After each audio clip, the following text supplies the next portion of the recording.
Hamon sa pulisya ang paghuli sa negosyanteng si Charlie Atong Ang na tinuturing na armed and dangerous ng DILG.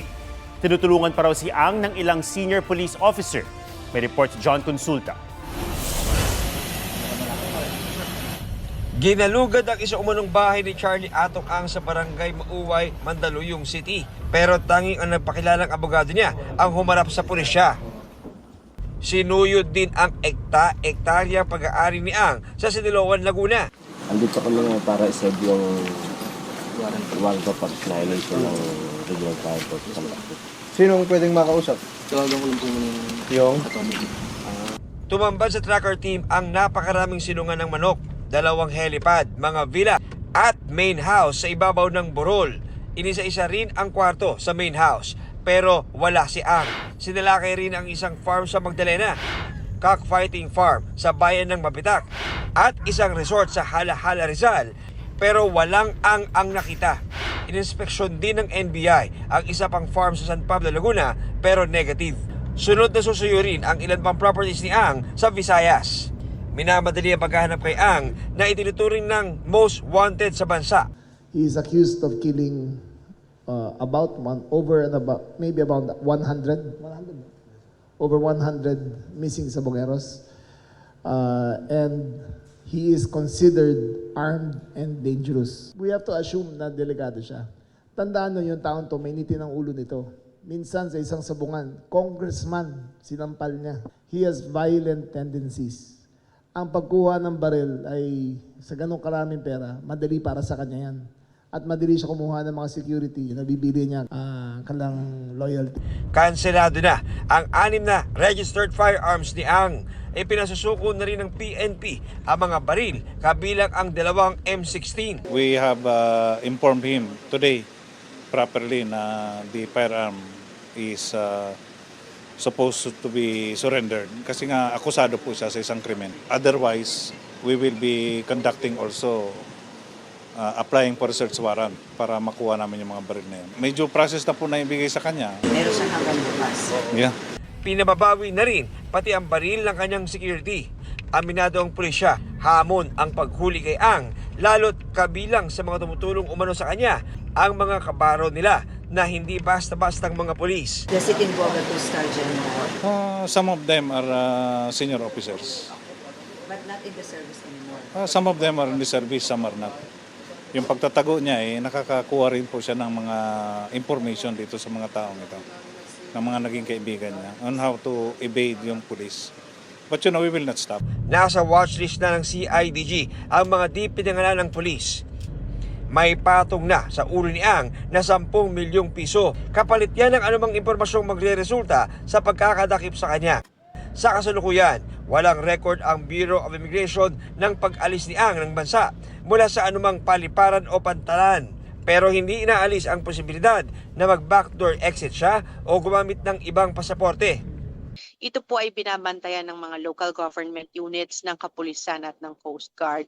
Kapag meron naman po silang nai-intercept na attempts doon sa area na yon, ay pinagbibigay alam din naman po nila sa immigration. He is a known figure. Makikilala po siya kung kahit saan po siya umalis na paliparan or seaport. So we would be able to intercept him either way. Pinalaga naman ng kampo ni Ang mga pahayag na armado at delikado ang kanilang kliyente. Padalos-dalos at wala raw itong basihan. Tumanggi muna ang abogado ni Ang sa mga bagong panayam habang inaasikaso ang pleadings na ihahain sa korte.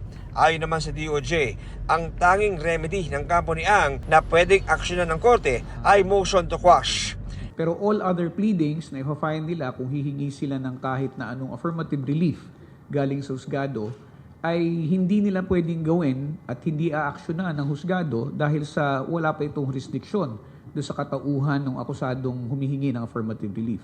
Ang itinuturing naman na whistleblower at siyang nag-ugnay kay Ang sa kaso ng mga nawawalang sabongero na si Dondon Patidongan nasa isa umanong undisclosed location at bantay sarado round the clock. Kasama niya ang kapatid na si Elakin na tatayo ring testigo sa kaso. Kapwa na sa Witness Protection Program ng DOJ ang magkapatid. Ayon sa kanilang abogado, matagal nang may banda sa buhay ng magkapatid. Pero mas tumindi raw ngayon. Kaya hiling ng mga kaanak ng mga nawawalang sabongero, sana yung witness namin is maproteksyonan hanggang dulo at hindi magkaroon ng bias na dun sa kaso. Ipagdasal ninyo kami, yung kliyente namin, buong pamilya nila, safety nila, dahil nakasalalay dito yung hustisya sa mga pinasilang na mga sabungero.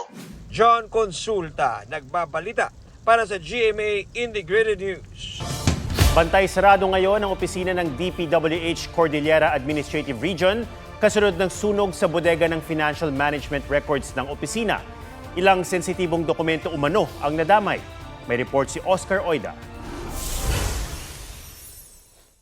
Bandang alas 5 ng hapon kahapon, napansin ng isang utility worker sa DPWH Cordillera Administrative Region ang usok na nagbumula sa isa sa mga kwarto. Nagpatulong ang utility worker sa mga gwardya at driver na apulahin ang apoy gamit ang mga fire extinguisher. Ayon sa Bureau of Fire Protection Baguio, wala na silang nadat ng apoy. Sa investigasyon, lumabas na bodega ng Financial Management Records ang natupok. Ayon kay Baguio City Mayor Benjamin Magalong, may mga nakakita na may spark sa posting malapit sa gusali. Sinundan daw ito ng fluctuation ng kuryente at saka ng amoy. Para matukoy ang mitsa ng sunog, nangalap ng mga ebidensya ang BFP at ipadadala sa kanilang national headquarters sa Metro Manila. Ayon sa investigador ng BFP, nadamay ang isang vault ng masiselang dokumento. Fireproof naman daw ang vault, kaya di naabo ang laman nito ng mga duplicate copy ng mga dokumentong naisumiti na sa Commission on Audit. Pero sabi ni Magalong, may mga sensitibong dokumentong nasunog. Siguro it will take about 5 days. Siguro by Monday, magkakaroon na talaga ng linaw kung ano talaga nangyari. Nauna nang sinabi ng DPWH na nakikipag-ugnayan sila sa BFP at lokal na pamahalaan ng Baguio City para sa investigasyon. Sa ngayon, bantay sarado at walang pinapapasok sa nasunog na bahagi ng gusali. Alinsunod sa utos ni DPWH Secretary Vince Dizon. Nagbigay siya ng instruction na ituloy-tuloy lang yung pag-secure dun sa site at walang papapasukin. So 24/7, pinagbabawal namin anybody, pati mga DPWH personnel na pumasok doon sa site na yon while ongoing yung ating scene of the crime investigation. Nangyari ang sunog sa gitna ng issue ng maanumalyang flood control projects. Noong Agosto, 2 proyekto ng DPWH Cordillera Administrative Region ang napuna ni Pangulong Marcos. Isa ang 260 million pesos na rock shed sa Cannon Road na gumuho kasunod ng mga pag-ulan. Ang pangalawa naman ay ang umano'y overpriced rock netting project na nasa Cannon Road din. Nito ng Oktubre, nagkasunog sa tanggapan ng Bureau of Research Standards sa loob ng DPWH Mimaropa Compound sa Quezon City. Sinabi noon ng Independent Commission for Infrastructure, walang nasunog na dokumentong may kinalaman sa flood control projects. Oscar Oida, nagbabalita para sa GMA Integrated News. Dating DPWH Undersecretary Roberto Bernardo, dating District Engineer Henry Alcantara at Gerard Opulencia at kontratistang si Sally Santos, state witness na ng Justice Department. Dahil dito ligtas na sila sa criminal liability sa mga ghost flood control project sa Bulacan. Pero pwede pa rin mapanagot sa ibang kaso. Inaasahan ng DOJ na magbabalik ang apat ng kabuang 1.5 billion pesos. Sa ngayon, nasa 316 million pesos pa lang ang naibabalik nila. Hindi naman nag-qualify sa Witness Protection Program sina dating DPWH Bulacan Engineers Bryce Hernandez at JP Mendoza. DILG Secretary John Vic Remulla at Ombudsman Jesus Crispin Remulla 2 beses umanong tinangkang suhulan ng ilang sangkot sa maanumalyang flood control projects. Sabi ni Secretary John Vic Remulla, aabot sa 2 bilyong piso ang tangkang suhol. Nauna yung contractor, pangalawa yung contractor. Nagparating sa aming mutual na kaibigan na kung pwedeng tulungan. Agad daw itong isinumbong ng kalihim kay Pangulong Marcos. Sinabihan naman daw ni Ombudsman Remulla ang kapatid na arestuhin agad kapag may nagtangkang manuhol. Bribery na yan Corruption of public officers yan. JP Soriano, nagbabalita para sa GMA Integrated News. Natusok ng bakal na bakod ang mukha ng isang senior citizen sa Quezon City. Babala, sensitibo po ang video na inyong mapapanood. Nahilo raw habang nangunguha ng malunggay ang senior citizen. Nilagyan muna ng benda ang ulo ng biktima habang pinagtulungang putulin ng mga rescuer ang bakal. Pagkatapos ay manu-manong tinibag sa pagkakasemento ang bakal. Isinugod sa ospital ang biktima at kasalukuyang nagpapagaling. Bago ngayong gabi, isa pang labi ang na-recover sa gubuhong landfill sa Binalyo, Cebu. Dagdag yan sa 5 na-recover kanina. Umakyat na sa 26 ang kumpirmadong nasawi. 10 pa ang hinahanap. Pahirapan at peligroso ang paghahanap sa mga labi dahil sa pabugso-bugsong ulan maghapon. Sa pagbisita ni Pangulong Bongbong Marcos sa Balamban, Cebu, humiling siya ng saglit na katahimikan para sa mga pumanaw sa pagguho ng basura. Nangako ang Pangulo na may mapapanagot sa trahedya at tiniyak ang tulong pinansyal sa mga naulila. May banta na nga ng nag-aalborotong bulkan, nagbabadya pang manalasa ang Bagyong Ada sa Bicol Region. Ang mga nakatira sa lahar-prone areas sa Albay, nagsilikas na. May report si Ian Cruz. Bago pa sumikat ang araw, nagliwanag na ang bulkang Mayon na tanaw sa bayan ng Daraga. Dahil sa patuloy na pagbaba ng uson o pyroclastic density current at kasabay ng pag-alboroto ng Mayon, dagdag isipin ng mga residente ang Bagyong Ada. Sa satellite image, hagip ng bagyo ang Bicol Region. Kaya ang ilang taga-Ginubatan, Albay, nagsimula ng lumikas. May banta kasi ng lahar doon kapag bumuhos ang ulan. Yung lahar ba matindi ragasa dito sa inyo? Opo sir, kapag may bagyo po. Ano nangyayari? Yung ano po daanan namin, yung na ano po siya nahukay ng tubig. Hanggang ngayong gabi, patuloy ang paglikas sa mga residente. Sisikapin ng MDRRMO na walang maiiwan sa mga critical zone para matiyak ang kaligtasan ng mga nasa gitna ng bagyo at pag-alboruto ng Mayon. Nilang barangay ay na-isolate kapag rumagasa po yung tubig na may lahar doon sa 2 gali na nasa gilid ng kanilang barangay. At ayaw daw po nila na ma-isolate sila dito kaya kailangan lumabas sila sa kanilang barangay. Nalulubog din sa lahar ang mababang lugar sa barangay Masarawag. Kaya nagsimula na rin magparikas doon. At kung magmatigas ang ilang residente. We'll do it po naman na magpa-forced evacuation just to ensure po na safe ang ating mga kababayan. Ang Masarawag Gali naman na nasa 8-kilometer radius ng bulkan, nilalamon din ng lahar kapag malakas ang ulan. Pero hanggang kanina, may mga truck pa rin na dumaraan dito at may namataan pa kaming magsasaka. Sa bayan ng Kamalig, may mga marker sa gilid ng kalsada bilang babala na ito ay lahar-prone area. Dahil sa bagyo, nagkansela na ng face-to-face classes sa lahat ng antas sa pampubliko at pribadong paaralan sa Albay at Sorsogon bukas. Kanselado na rin ang biyahe ng mga sakyang pandagat sa southeastern portion ng Albay. Pati sa mga pantalan sa Matnog, Pilar, Castilla at Mobo. Sa Catanduanes, ipinatigil na rin ang paglalayag ng mga sakyang pandagat. Pinalilikas na ang malapit sa flood at landslide-prone areas.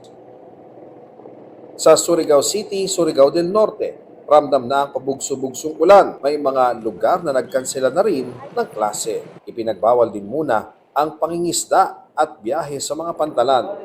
Mahigpit ang monitoring ng CDRRMO sa lungsod, pati na sa Siargao at Bocas Grande Islands. Ian Cruz nagbabalita para sa GMA Integrated News. Napanatili ng Bagyong Ada ang lakas nito habang mabagal na kumikilos pahilagang kanluran. Huling namataan ng pag-asa ang bagyo 385 kilometers east ng Surigao City, Surigao del Norte. May lakas yan na 65 kilometers per hour at bugsong aabot sa 80 kilometers per hour. Nakataas ang signal number 1 sa eastern at southern portion ng Camarines Sur, Catanduanes, Albay, Sorsogon, eastern portion ng mainland Masbate kabilang ang Ticao at Burias Islands. Gayun din sa Samar, northern at eastern Samar, Biliran, northern at central portions ng Leyte at eastern portion ng southern Leyte. Sa Mindanao, signal number 1 din sa Dinagat Islands, Surigao del Norte at Surigao del Sur. Ayon sa pag-asa, posibleng lumapit sa eastern Samar at northern Samar ang bagyo sa Sabado bago nito tumbuki ng Catanduanes sa Linggo. May chance rin na mag-landfall ang bagyong Ada sa Eastern Visayas at Bicol region. I want to take you and show you around where I grew up here in Port Moody. Sparkle star Michael Sager may pa-tour sa kanyang hometown sa British Columbia sa Canada. Mula sa shop kung saan siya naging ice cream scooper hanggang sa Rocky Point Park kung saan naman nabuo ang kanyang childhood memories.